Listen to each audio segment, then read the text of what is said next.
Alright, so part 2 is where I was getting at the decision to put ourselves first instead of the animals, setting priorities. We've always put our animals first, but we're both top priority, if that makes any sense, because without us, there's no animals. We wouldn't have this if we didn't have animals. So, anyway, the barn is still a work in progress. We went ahead and wrapped the walls in plastic. We have freezing weather coming tonight.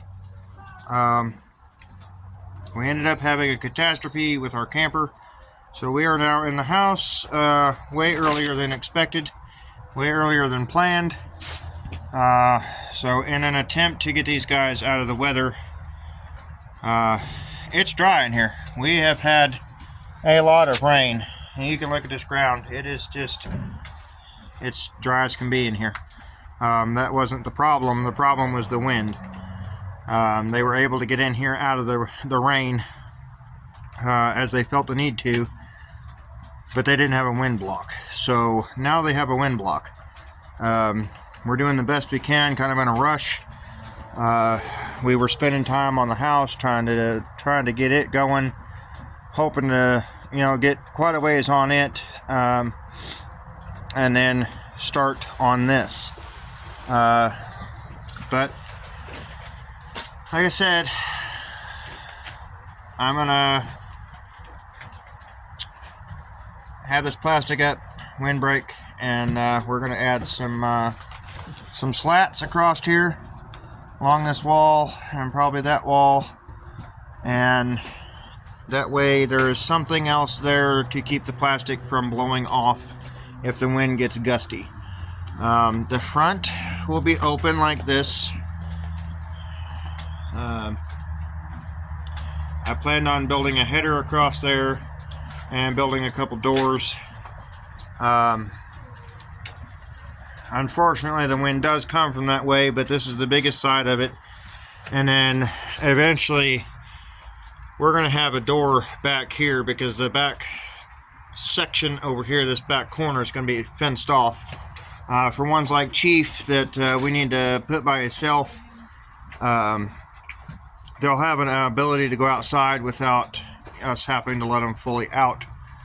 I'm also going to be able to control hay. That way I can put a bale back there. I can let them all go back there and eat on it. I can control, our flow of hay better than I have before.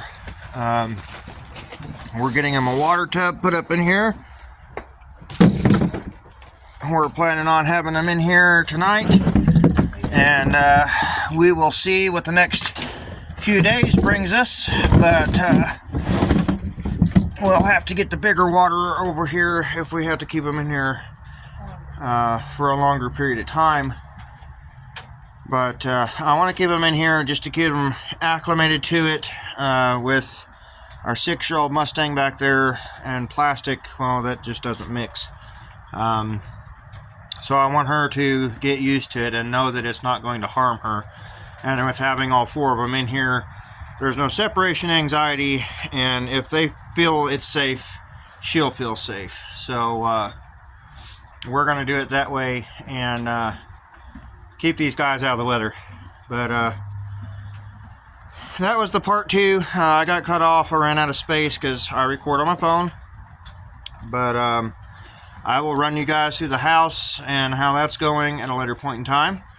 And we will see the other animals later. Excuse me.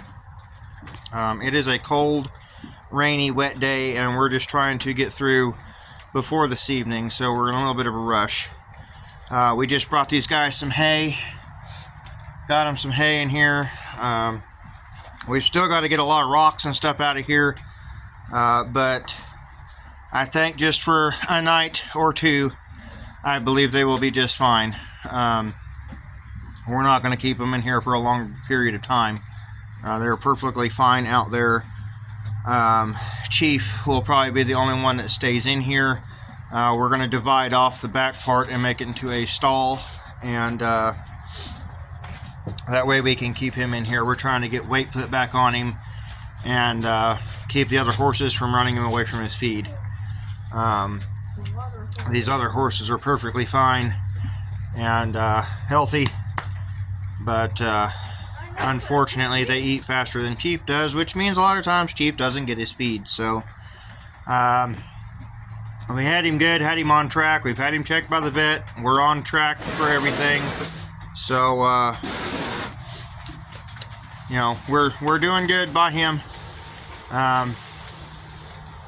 I just decided to separate him. That way he has a better chance. He has his own little mineral block and everything. We've got to get all that moved in here for him. But for tonight, they're all going to be here together, so we're not going to bring his stuff in separate. We will worry about separating and all that in the morning when it's feed time. It's going to be a little bit dangerous in here and hectic until we get kind of a routine going with these guys being in here and being fed. But that's just all part of it, you know. Our chickens are doing great. Our little ducklings are doing great. They're getting big. The emus are doing fantastic. The pigs are now over by the emu. We had to use their paddock for Chief, and we will be getting them something set back up a little more permanent here in the future. But anyway, I appreciate everybody watching. If you haven't already, hit the like button. Subscribe if you'd like to see our future videos and updates on everything. And I hope you all have a wonderful and safe evening. We'll see you next time.